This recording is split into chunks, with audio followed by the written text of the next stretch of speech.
What's good, people? We're back. We're here again. Another episode of Horror Research 30. And the second episode this year in 2026. We're doing the sadness, people. We were talking about the sadness. And yes, we reviewed this movie a couple years ago on the pod, but we wanted to talk about it again. And this time we have, a couple other faces over here that weren't on. They've seen it, but they just didn't review it with us the last time we reviewed it. So we're gonna get all of our thoughts and just have a good time with this. But before we dive into it, I'm gonna ask how you guys are doing, and then ratings will go from Yo, coughing on mute is crazy. You look like a little kid having a temper tantrum. Oh shit! But I'll start off with you, Trevor. How's it going, man? How you doing? Things are going well. Still got a couple things going on. We'll see what happens. But it's going to be a definitive year. I get to do the whole half century thing. Nice. So yeah, things are going quite well. Now, is it okay if I bring up the music question you were asking James? Yeah, no problem. So you want to do like an episode of, you said top 5 heavy metal? Top 5 heavy metal of 2025. Oh, 2024. Oh, okay. Of 2025. Yeah. Okay. Yeah. That's Of awesome. Just this past year. And I just wanted to grab a couple people who are in the network, who are hardcore heavy metal people, and just do like a casual kind of thing. But I need to get in touch with those people, and then I also have to talk to other people. So yeah, don't put me down for doing this. No. We're not doing that this year, Trevor. We're gonna speak things into existence because I know you really want to do You're gonna keep into existence. It's gonna happen at some point. It doesn't mean it's gonna happen tomorrow. It just means it's gonna happen at some point. Yeah. And once you do get that show together, I know he probably won't be able to be on because he's busy, but maybe I'll come on and represent him. For his top 5, my brother, he's into all kinds. He's into that kind of music. So maybe I'll come on and represent him once the time is near. Because I try to do maybe max 4 people. Yeah. So it can probably be like a tight hour. And unless you have like 4 metalheads on there. Not really. Cool. No. But like I said, speak it into existence. I don't know what Chris listens to. He listens to all kinds of shit. He might. He may be one. Just salsa. Hey, and polka music, polka. Ugh. Did you say salsa and polka, or just the only thing I listen? Only 2 genres of music I listen. Yeah, well, I mean, honestly, that makes sense in my opinion. I don't believe I'm just kidding, bro. I'm just kidding. I mean, there's more connection to like say Tejano and polka. There you go. I mean, one could argue that polka beats are connected to reggaeton.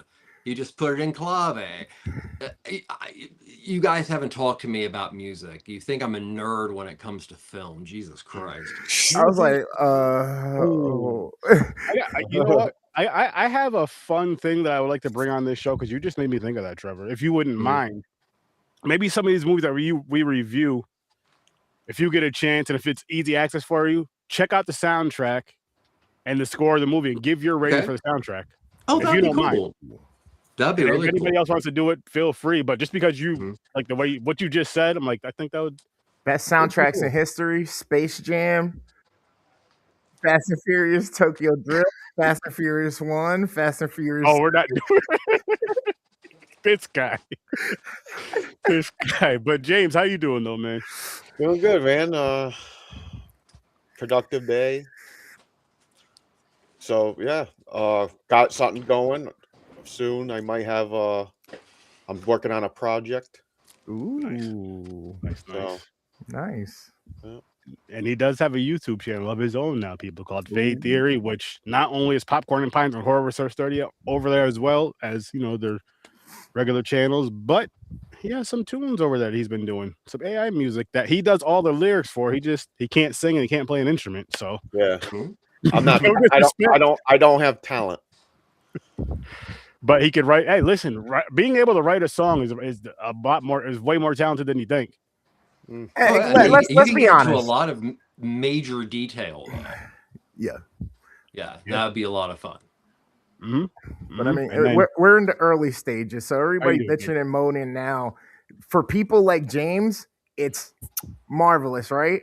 And then for the people who've been doing it forever that now realize, oh shit, I don't have to do it myself or take the time, or they're believe me, they're gonna be taking advantage as well, if not already.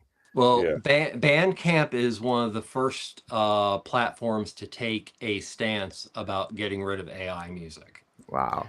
So Bandcamp, they have added additional steps for artists to use it. I know one artist that does use it, or not even he uses it, but they use it like on his actual. They use it on his tracks to make his voice sound better. But it's Beanie It's Siegel. also great for merch for bands. Beanie Siegels, I believe he was shot a few years because of his throat or whatever. So the way he sounds, like he sounds like the old Beanie Siegel with technology. So I think for stuff like that, it's amazing. And then like what you're doing, what James is doing, it's awesome too. But like, I wouldn't want to see it take it. I wouldn't want to see like AI artists take over like artists that actually put pen that actually, you know what I mean? Dude, there's a band that got signed. It's a straight up AI band. Oh, I know. It makes me want to kill myself. There's a fake Mandela effect out there right now with Day and Night, the song, and it's because of AI, because of a generated video. Because now people are going, wait, I thought that was Kid Cudi. Let's real quick, just because you mentioned one of the great loves of my life, and Gamer, this is for your mom and dad. The classic 80s Luis Enrique, Amor y Alegría, and special pink vinyl. That's for your mom and dad. Oh, I'm gonna make sure I clip this in. Be like, Mom, you know anything about this? Yo, no disrespect, and I want your mother to hear this. No disrespect. She may have that smile on her face, and you're like, you know what, Mom? On second thought, I don't want to know those stories. Verbatim, she's probably gonna go, oh, I know. I know about that. Oh yeah. And then they go to your grandparents and go, Ruben Blades. So, or Blades, actually, but it's a lot of digging. Trevor, my back's not the same as it used to be. You hear me? Trevor shooting a shot to be your stepdad, Gamer. Hey, I can't control my mother no more than I control you or James or anything else happens in this world. He'd be a cool stepdad, though. Yeah, I admit. I'd be a horrible stepson. Oh man! Like, you never come over. Your mother's always looking for you. Because I'm 40. Because I don't live at home. Yep. I would just walk around and get lost because I'm not used to the area. Neither am I. We'll bump into each other somewhere on the path. Like, oh shit. Yeah. What's up, man? I thought the bathroom was in there last night. Something's wrong. Oh shit. Gamer, how you doing though, man? I'm good, bro. Hanging out, just keeping busy. That's good. Just getting ready for spring and summer, even though it already pretty much feels like spring. Like, it's crazy. Y'all had some crazy weather like couple weeks, right? Yes. And I was sitting down here in like 65, 68, 70. I was just like, man, I'm still in shorts and just like a hoodie or just a sweatshirt. Like, when is it going to be winter? Oh, it might snow. Nope, just rained. Listen. It's 75 degrees out right now. What's good, Chad, man? What's good? Good morning. Cooler than a witch's tit up here. No, it's cold as shit here, too. Yeah, it's cold, yeah. But what's everybody's ratings? James, I'll kick it off with you. What's your rating for this? So, I don't remember what I rated it the first time I think a 9. Okay, so it's going to stay the same. I think it's a 9. It is almost like it's so violent. Like, it's a wild movie. Mm-hmm. But they say it's a zombie movie, and I disagree. How about you, Trevor? I'm going to give it a solid 8.5. Okay. I do adore this film, and it is a great, great film. But it's one of those movies that if I had actually been on the show a couple years ago, as opposed to not being, I would have probably given it a 10 at that time. I think over time, certain things continue to work. And let's be honest, this is an extraordinarily relevant film since 2020 when pre-production began and still now. So, but solid 8.5. Nice. How's it going, George? How's it going? And What about you, up? Gamer? I'm going with a 7.5. Too gory for you. Yeah, yes and no. There's a couple things that I feel like would have overshadowed that had that not been the issue. But this is my third time, I guess, trying to get through it, because the first time I DNF'd it right off of like the first few scenes, and then I went back, watched it, and I was like, okay, I got through it. There were certain things that had hiccups, and that's kind of what I'm basing it on. And I was watching it again, and I was like, so much I just wanted to just stop. I'm like, I don't need to see this again. I don't need to see all of this. I don't. I saw it the first time. I remembered it. Matter of fact, I forgot it, and now I remember it. I don't want to see it. I get it. Get to see the businessman Gaspar Noé in the face. The umbrella in the eye, or the fryer, or just the violent behavior. Like, I mean, what they showed, they're showing like a guy's head getting crushed in. Someone's breaking their arm on the stairs, snapping the arms. Fucking. We'll get to the crazier parts later. So there's wild shit, man. I gave this a 10 when I first seen it. And I keep going back and forth with a 9 and a 10 in my head. The only reason I'm thinking 9 is because the story wasn't great. That's the only reason I'm thinking about giving it a 9. Yeah. But the reason why I'm thinking about giving it a 10, or also why it's staying a 9 too, is because, or 9.5 even. Everything else about the movie I really enjoyed. Like when I watched, which if you're going by the cover, it says zombie, but either way, you could just say it's what's the word I'm looking for? Not pandemic. It is a pandemic going on, but no. Biohazard, biological. Yeah, something like that. It's a viral virus. Issue. It's a potential pandemic. And now that I'm thinking about it, you never know exactly outside of Taiwan. It's a better version of quarantine. A way better version of quarantine. If you think about it, just because if you're thinking virus, viral, and the way that they were, how they became like violent. Okay. Violence. Quarantine is a remake of Wreck. Okay. Both of them. I think it's better than both. And the sequel to Quarantine, even I think Quarantine 2 is better than Quarantine 1. But yeah, I think it's better than all of that. And just because of just how crazy it got, like it started kind of a little subtle, and then just from the guy waving at hey, how are you doing? Talking to the old lady, asking if she's okay. Really started right there. Yeah. You see her, you're like, oh shit. And then she disappears. Something's She appears again later she appears again a little bit, not too much later, but a little bit later in the movie. But just the violence and the gore and just everything was nuts. And we were having a conversation pre-show, which I'll just bring it in now so we don't forget. And it can kind of base off of this and keep going with the movie. What's good, Chris? How's it going, man? So, Trevor, you had a question for us. Now, I don't remember if you were here, Gamer, for Baskin. We did this one last year. And I know James and Trevor, I know you guys were here, and the sadness. So I'm going to mention, there was an eye socket scene in this movie, the sadness. Yes. They didn't show it. It was in the hospital when the dude, he banged the chick's eye socket. Oh, you know what he was doing. Optical intercourse. There was optical intercourse. I like that. Well, I like that name. Let me say it like that because I don't know. It sounds like a good metal band. It does. She didn't just get the ending in her eye. She got the whole cock.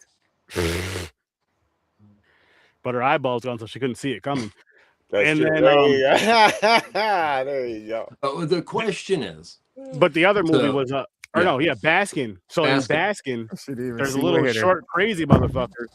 After he pulls somebody's eyeball out, he licks the socket. Yeah. Wow. Yeah, I wasn't. Which one is what would you say? Which one is worse, right? What?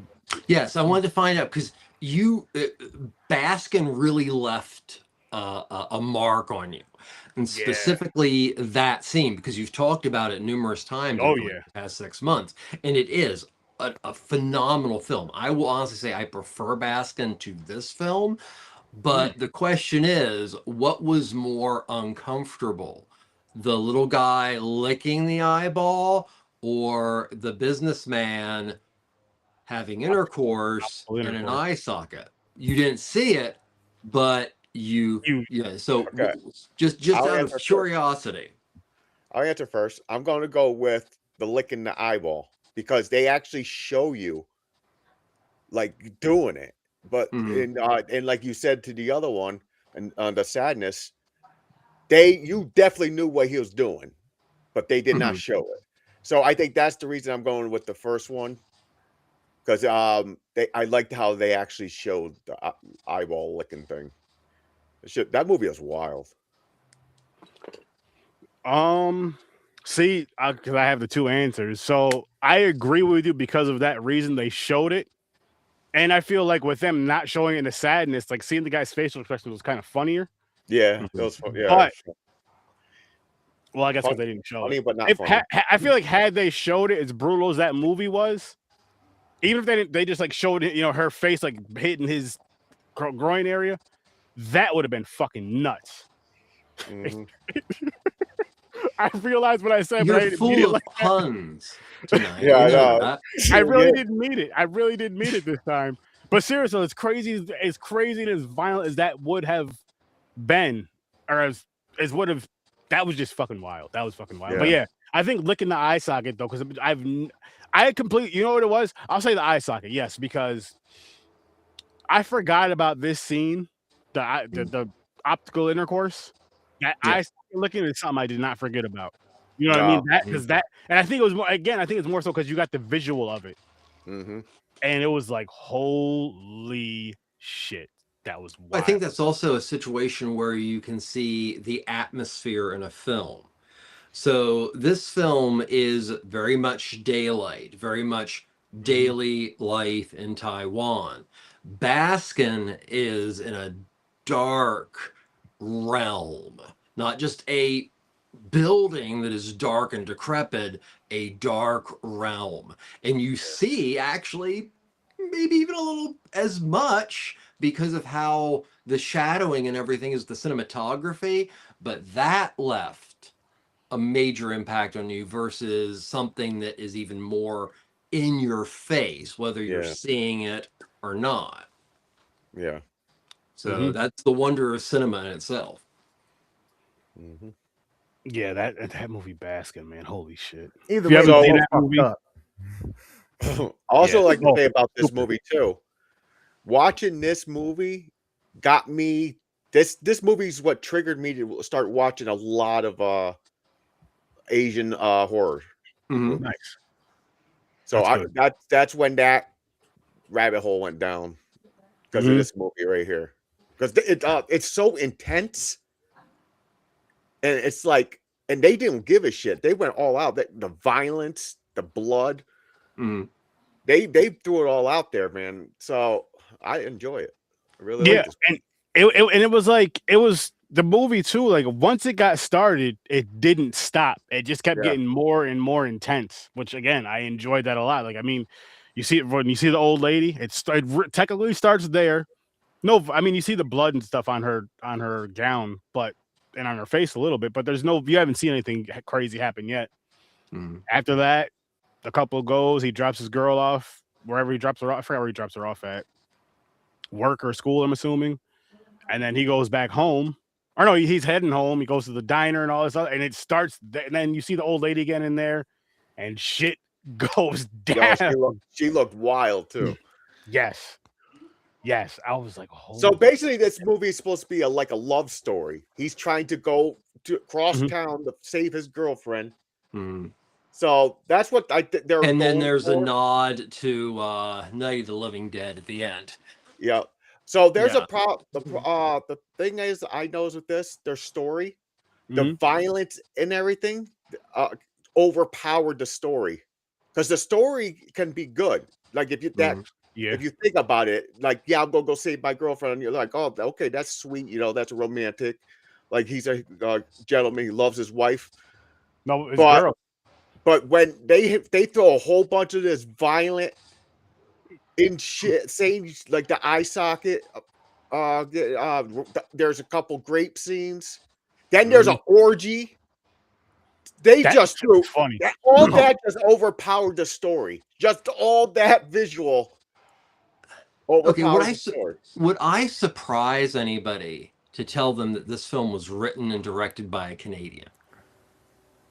What? I didn't know that. Okay, so not to interrupt, but I think it's going to answer some of your questions, because like I said, when I saw this movie a couple years ago, I put it much more on a pedestal than I do now.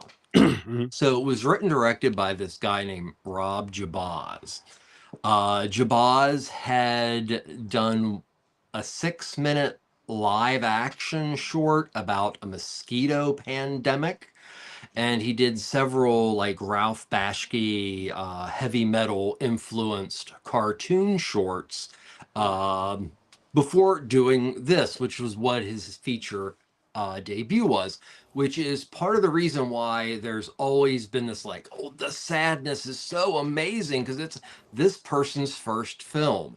Well, the gestation of that is kind of weird. Okay, so how does a Canadian end up making a film that is a very violent, intense statement about COVID-19, governments, propaganda? How does this happen? Okay, so there's this executive producer that Rob becomes friends with named Lee Ching-hong. And Lee Ching-hong is very much a sleaze merchant, but makes a lot of money. And for 1 year, I don't know details, I just know that for 1 year, Rob Jabaz bugged this guy with his science fiction scripts. And then out of the blue in 2020, COVID happened. One area of the world that responded like that and was considered one of the safe houses of the world was Taiwan. So there were restrictions, but it was lax. So Lee Che-hong calls up his friend Rob Jabaz and goes, okay, I need a script. I want action. I want zombies. I want blood. I want to cash in on COVID. I'll give you the money. That's how this film came to be. So honestly, this is an exploitation film that literally came to be to cash in on COVID. That really doesn't answer those questions. It really is cool to see a film that is successfully made during a pandemic. And that was yet again another one of the things that made this film so special. It just by chance was able to react in a way that made it so timely. And I also think that this film was a comedy, especially when you rewatch it in the propaganda, and you know when the president comes on and speaks, and his right hand man literally shoves a grenade in his face and they scanner it out. It's a very dark, twisted comedy that I think was made with a lot of amphetamines. Wow. And so this guy, Rob, is going on, and his next two projects are both kind of the similar direction. One is a adaptation of Garth Ennis's rather legendary cool zombie comic called Crossed. But as far as my feelings on Mr. Jabaz, I'm waiting for the next movie. This could have just been dumb luck, because he even admits to a lot of the deaths and the killings, pulling them from movies. Rob has even said that the umbrella, not the umbrella, but the fire extinguisher to the face, he stole that right from Irreversible, and he's just said it. So this was like a mega rush job. Like, it was in theaters January 2021. So it's a bizarre wonderkin of a film.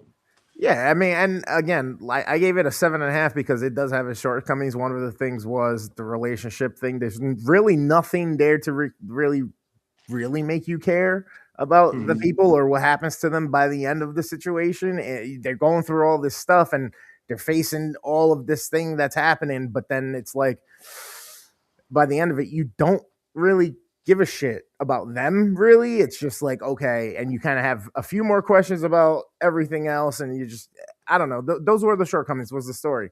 And what James was saying was, I kind of agree and disagree, because I don't feel like if they backed off on the gore but made the story better, the movie would be any better. I feel like it would still be just as good. It's kind of in its own way, like in real time too.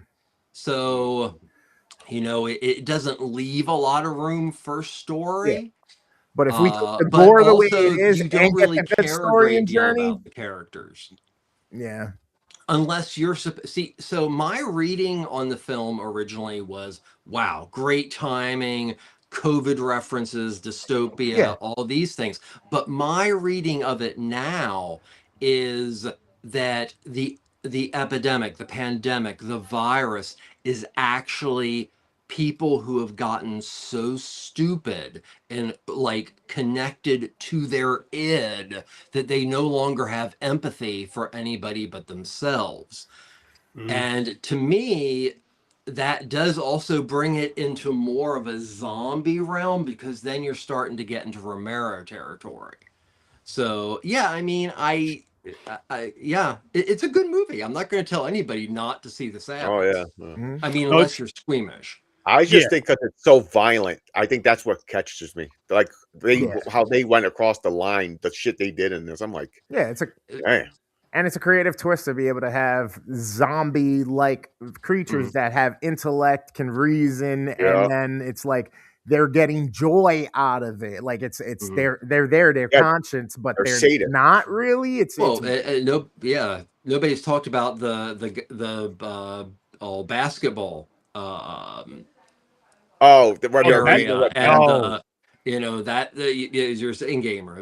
That is example of the sadism. Yeah, you know, and you never know. Sometimes you'll see that you're never really sure if they're infected. In some cases, you just also see that. Yeah, it's like, it's like those people with empathy and those people who have just completely surrendered to their id. So I also got this thing from it too, like where it started making me think, is this supernatural? Because when the guy had the illusion of like that fucking tongue, that whatever that fucking head thing was, and like the tongue coming out, I thought that was like a demon possessing him. I thought they were going supernatural way. Like, is it going right? Because they even put demon eyes. Everybody's eyes turned black. They were like red or black. That could have. I was thinking of it as more. I mean, that could be one thing. I was also thinking of it because when I seen that, or thinking about that scene that you mentioned it, James. Not like a flashback, but more like I don't know if you want to call it like a daydream or a day nightmare, if there's such a thing. Just because of everything he's seen in that day is just nuts. Where the one little time where you have like that second to think, where it's calm or whatever, and it's just like, holy shit, I can't be still because whatever, you know. And then you see that shit. I don't know, but that's a good thing to think about. That's a good question. That's a good question. I again, going back with like the story and stuff, like I do love that they had the gore in it, and I feel like the gore is a part of the story. But as far as and I guess those two trying to get together is just, you know, you get that. You got, I guess I wish I could add a little bit more to it, but those two trying to get together was cool, and I'm glad that there wasn't a happy ending. Yeah, because it gets boring after a while. I'm not saying I don't like happy endings. Yeah, I'm not saying I don't like a happy conclusion in a film, but it's not always needed. Sometimes you need the bad. I feel like with a movie like this, you kind of need the bad. Even if you were rooting for that couple, you still needed that kind of, oh fuck, they didn't make it. Or the thing, that was probably propaganda too, wasn't it? Like the government don't give a fuck and just kills you. You think you're safe. Yet again, it was a direct reference to Romero's Night of the Living Dead. Okay, you have something. This is even worse because they know that there's a young woman coming out who is potentially immune. It's just showing you how bad the communication is. In the same situation of Night of the Living Dead, it comes down to really, really bad communication. It's like, oh, boom. Yeah. So it's the same, but it also shows that, you know, there might be some bad communication, but some people might just not value everybody's life.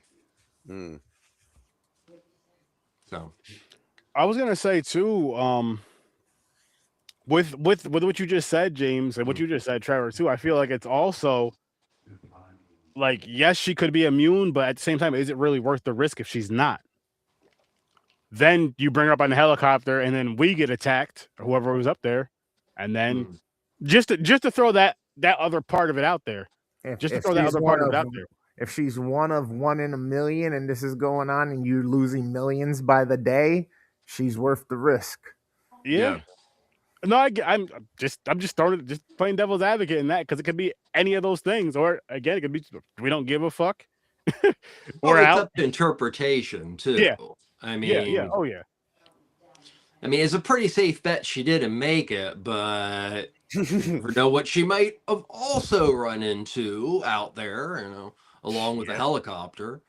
You know. Yeah. It makes you think, like, what happened? Like, okay, she got gunned down, or something else happened, and someone's killing those. I don't know. You're like, she died though. I got 100% like, yo, she's done. I thought the ending was kind of like Aaron said, is like, you're expecting, like, the sad part is like the boyfriend turned, she has to leave him, and they make it seem like it's a happy ending, but then they just go slap in the face and just kill her, and that's the end of the movie. I mean, but James, if she survives or not, it's still not a happy ending, because of all the I mean, it looked cool in the movie, but you could say all the tragedy that was happening through the whole movie, and then she loses the love of her life, or the possible love of her life, and then and he took a while to turn. Yeah, he was fighting it. Yeah, which was something. Which, I mean, they do that in a lot of things, so I'm not mad. I'm not complaining. I'm not mad at it, but he did take a little while to turn. Now, how I think how did it spread? They said blood, fluids, all that. So Sutton has to touch you then, because there are some people that had nothing on them and they turned. Could have been saliva. Could have been. Well, here's the thing. So it is a virus. It's the Alvin virus, and it was an outbreak. And this is another thing that is quite contemporary for this film. And the film starts out, our main character, it's not Kat's the woman, I forget the guy's name, Jim, let's call him Jim for now. Jim is looking on YouTube to find information about what is currently going on, and he watches an influencer literally make fun of a scientist. Yep. And Fox News and did that, so that actually was one of the elements that I watched this time. We're going, I don't care, Rob, you're laughing your ass off making this film, because you're taking a lot of chances, making a lot of really crazy, wonderful statements. So that's why I'm honestly excited to see him do something else, because I'm rooting for him to actually be this great filmmaker and not like this one-shot lucky. Yeah. So, sidebar, speaking of worst STD ever, there's a movie that's about to drop, or a show or something like that involves people doing something like taking a shot or a pill or something for one effect of like younger life or vitality. And are you talking about Body Melt? I think maybe then they realize that people start sleeping together and they all start getting younger. And everybody does it, and it then eventually starts eating people away from the inside, and yeah. Oh, I don't know what is that a older movie? Yes, it was from the 19. Oh no, I'm talking about like something 90s? that's like just coming out. Oh, okay. Yeah, there's something coming out that where they take it so that they revitalize themselves or get younger or some. They're expecting one type of an effect, and then they realize that it's spreadable, and it starts to yeah.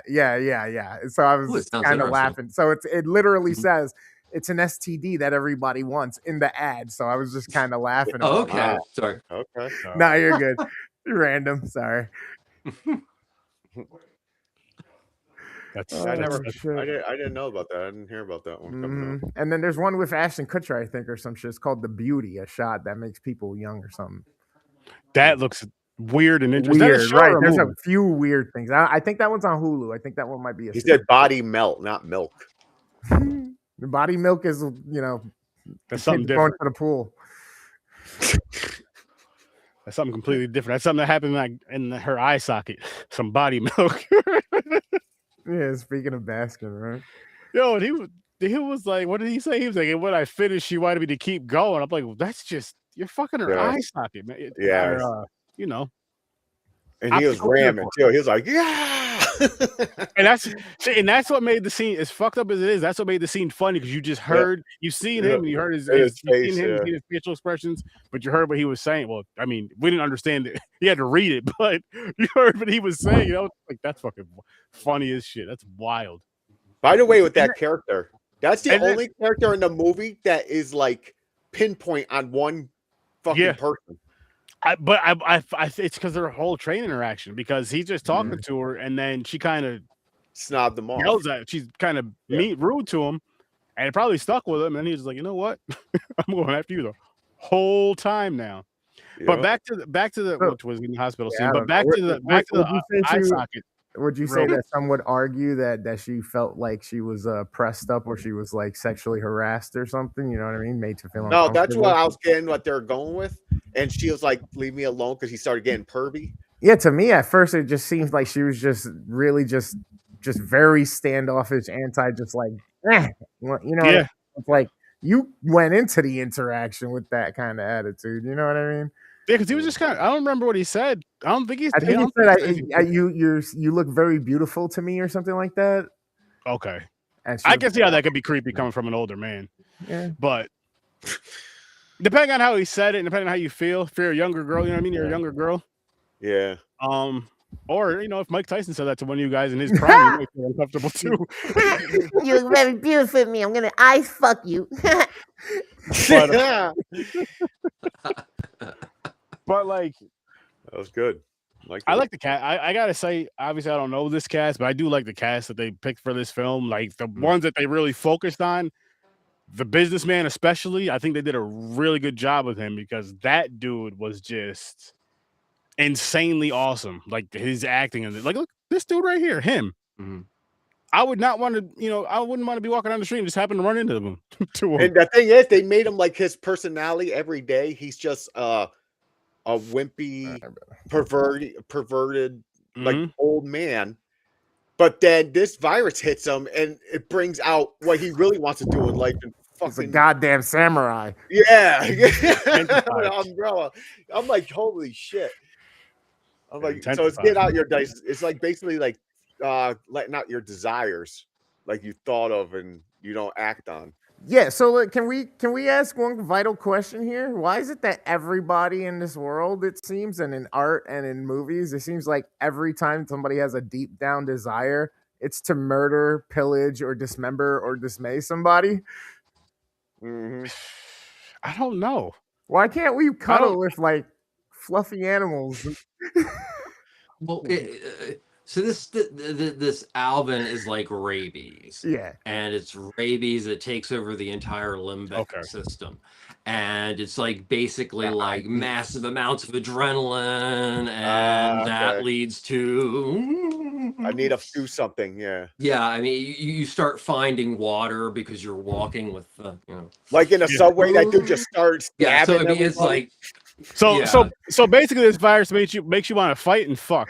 That's This virus takes you It from involves a walking lot down of your stabbing hallway. in various ways. Lot of Yes. stabbing. Here's how this works. You're walking down your hallway. You don't have the virus. You see a hammer. You pick it up. Oh, look, the photo I've wanted to put up for weeks.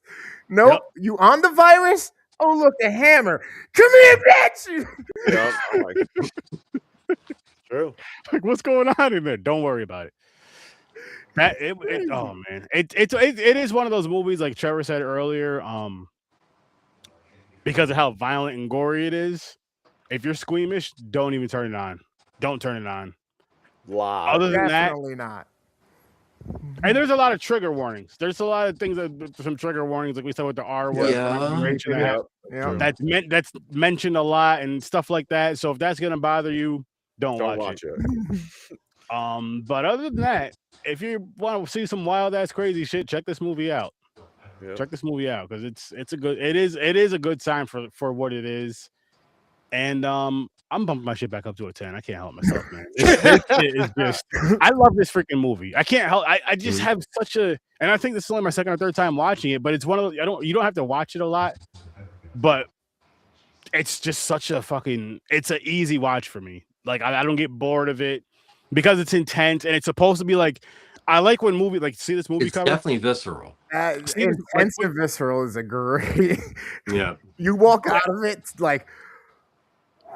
Yeah, I wish I could have seen this in theaters for one. But two, like with this movie cover here, though, like you see movie covers, you'll see something like this, and you'll watch the movie, and it feels like a watered down version of this. You know what I mean? It's not that wild, it's not that crazy. Maybe like two halfway decent things that may happen. You're just like, what the fuck? This isn't that. This is not that. If you want to judge a book by its cover, do it with this one right here. If you want to There's a reason he looks like that. Like back in the days, you know what I mean, where you're picking out a movie because of the cool movie covers, this one would be a win. This one would be worth it. This would be fucking worth it, in my opinion. Like this would go on. This right here would go on sturdy shelves of like, you gotta watch this. You gotta watch this. Like this is gonna go on that shelf. Yes, be kind, please rewind, and bring that shit back to sturdy video. Make sure you return that shit. I'll say the same thing with Sinners from last week. Oh, Sinners is much better. Different types of movies. But that's interesting. You bring them up because you're looking both at distinct voices in horror who these are their first films. Ooh. So, very different films, very different backgrounds, but still, 2021, this had won in Fantasia for best debut film. Nice. And of course, Sinners is, if nothing else, the best debut film of 2025, in my opinion. So that there's a connection there, and I think we're still waiting to see, what comes next from these people. Are these the next like layer of Jordan Peele's or George Romero's or Dario Argento's or James Wan's?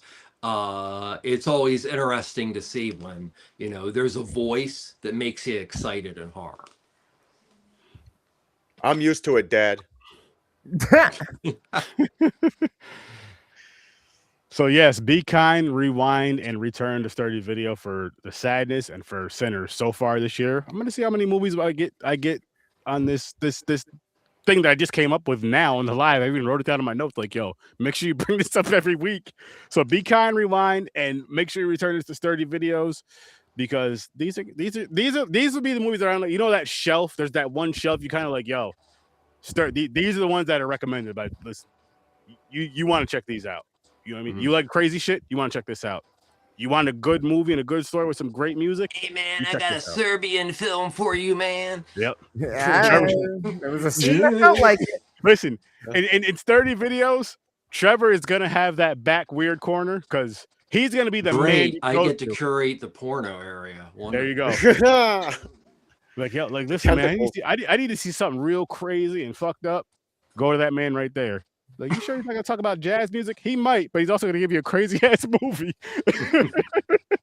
to go with it. He's gonna give you what you ordered. I try.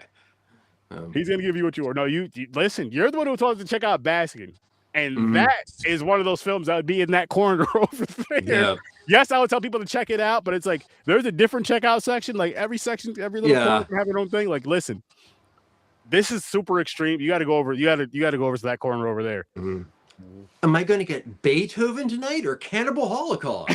There you go. What do you think, little Susie? Yeah. Oh man, I love it. I love it. I love it, man. Real quick, I have a theory, and I want to pass it by you guys, and it might just be totally wacko, but one of the major characters is this businessman. Yep. What do we know about him? He's definitely a businessman. He's definitely making quite a bit of money. He is of a much older generation and probably a very different political stance than the people who are around him on that train. I think that the businessman represents a particular generation that resents things so much that if left to their id, they would feel that the world owes them much more than people should. And that's why I think the businessman's a very important character. Yeah, that initial interaction could be led as the old head not realizing, hey, times have changed. You can't approach a woman the same way type. Exactly. It's an exasperated version of it, but still it's, you know, it shows the toxicity of not changing at all. Or being at a point in one's life or finances that you decide you believe people are worse than you, no matter what. So that just, I just, as I watched the film, I just felt that, and it made me actually, it did. You can't feel anything good for this fucker, no, but it made him a little bit more meaty, no pun intended, as a character. Okay. There we go again. There we go. Yo, there was a lot of dick talk in this movie. Talking about ripping somebody's dick off and all this other crazy ass shit. Like, man, that one lady fucking scene. the Saul took his dick off. Yeah. That scene, I will compare it to another scene as far as how enticing it is. The part of Day of the Dead where the asshole sergeant is ripped to shreds by zombies on the floor. Cool. I feel that and the crotch, belly, skull Saul are both equally. They get the same visceral. It reminded me of that. Different, but it had that same feel. Especially with all the infected people around. Yep, holding them down and shit. Who is a total complete dweeb. Okay, so who actually annoyed me the most in this film?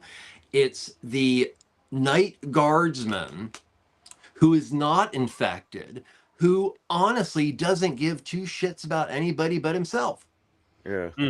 And actually, there was a little bit of, that fucker, the one that won't help anybody, get him. Yeah. He was an obnoxious prick. So, which actually was the same for Day of the Dead. So, kind of glory gore. So, I gotta say, with those Trevor. with those knife scenes though, when they were stabbing, when they were infected and stabbing, they were going nuts. I'm like, holy shit, insane. Savage. Especially in that little diner scene, it was going wild. What's really weird, people are just, I like how they made it where people are just looking. They're like, what's going on over there? They're like, oh, I'm safe as long as I don't make a noise. You gotta get up and fucking run. You don't sit there and watch all these murders. If you have a chance to escape, you gotta escape. Like the train, there's nothing. The subway, there's nothing you can do about that shit until it stops and them doors open. Damn, go through the back carts or something. Keep running. Get the fuck away from that. Because that dude, the one dude with the sunglasses on, he's the one who got it started on the train. He was just going by, just poking people, boop, boop, back, stomach. They look like he planned on doing that anyways. He looked like he was like a thug, like he was about At to some rob point, there somebody. was this massive loss of gravity, and blood went to the ceiling. Yeah, it Uh, pulled it was like Freddy Krueger to the waterbed scene. The neck, Yeah, In those situations of like that train scene, though, people need to remember that there's only one or two, and there's many of you. You know what I mean? mhm. If you Yeah, just which- remember that, more than likely, y'all all That was gonna be another all right. exploitive thing. Okay, so back in 2014 in Taipei, there was a guy who literally went apeshit on the subway and killed about 7 people. That was something that the producer brought up to Mr. Jabaz to write in, because it's still to this day an incident that is referenced a lot in Taiwan. And still brings, really rough memories, because it's something that never really happened before. So yeah, that subway scene is a reference to something that actually happened, as in they put it in there because they wanted that shock. So Oh, I'm not surprised. I am not surprised in the least bit. They let it all out in this fucking movie. Oh, they definitely did. I'm gonna pull up the wheel really quick. So this wheel the wheel is 2025 horror, because I missed a lot of horror last year. Yeah, I we missed a lot. I didn't watch all of it either. So I was like, I picked the X amount of movies. I don't remember how many, and I'm gonna go through some. But I also have some things coming up for Sturtleween this year, which I'm gonna tell the guys behind the scenes. That is fun as shit, and I'm excited for. And Chad, I want to talk to you about that whole Halloween marathon on the Friday before Halloween. But let's get this wheel going. And see what we got coming up next Thursday. Oh, spin. a lot of stuff on that wheel. Man, on something I want to see. It's gonna land on something you want to see, James. It's gonna land on something you're gonna love, James. You're gonna love it so much.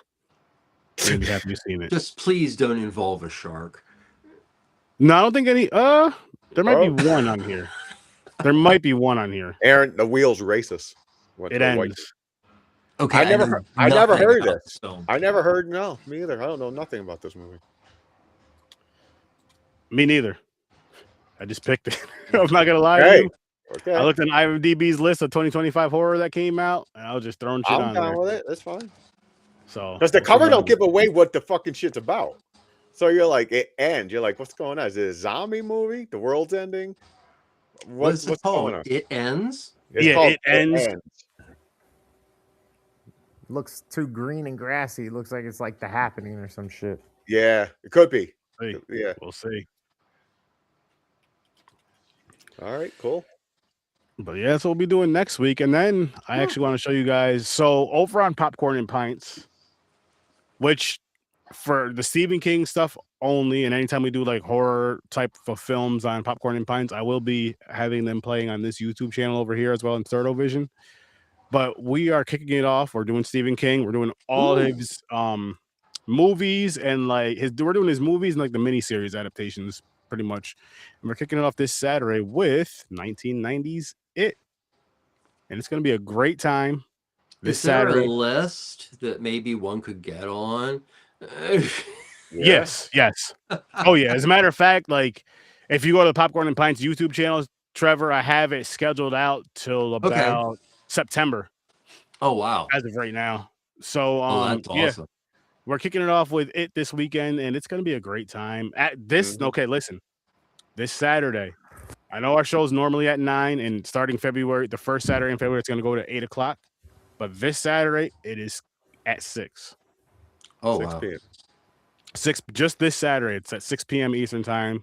For Go some very, Niners. very important reason. Exactly. So we'll be here. We're gonna have a good time with that. And I'm excited. I'm excited to watch. I'm excited to kick off the Stephen King thing because it's one of those things that me and James have talked about for years on this show, behind the scenes mostly. Like, yo, I want to go through this whole Stephen King franchise. I just want to go through all these movies, discuss them, review them. And we never made a list. We never did it. So we're finally doing it. And I cannot freaking wait. It is going to be a grand old time. So make sure you guys. Where can we find this list again? I'll get it to you. That's okay. Oh, YouTube. YouTube. If you go to Popcorn and Pints on YouTube, it's the and sign, not and, but Popcorn and Pints. It's the and sign on the YouTube channel. I have it scheduled out from this weekend all the way till September somethingth, and I'm going to continue. The schedule at some point will be done for at least a year within the next few days. But you can that way it'd be easier if you guys way that, or when you finish it up, zip it over to me, and I can do that too. If you would like me to be involved in certain ones or whatever, I'd like to throw in my cap for a few. Is there a few? Okay, I'll ask you this: is there certain adaptations you would love that you would feel like you want to be there for, but like off the top of your head?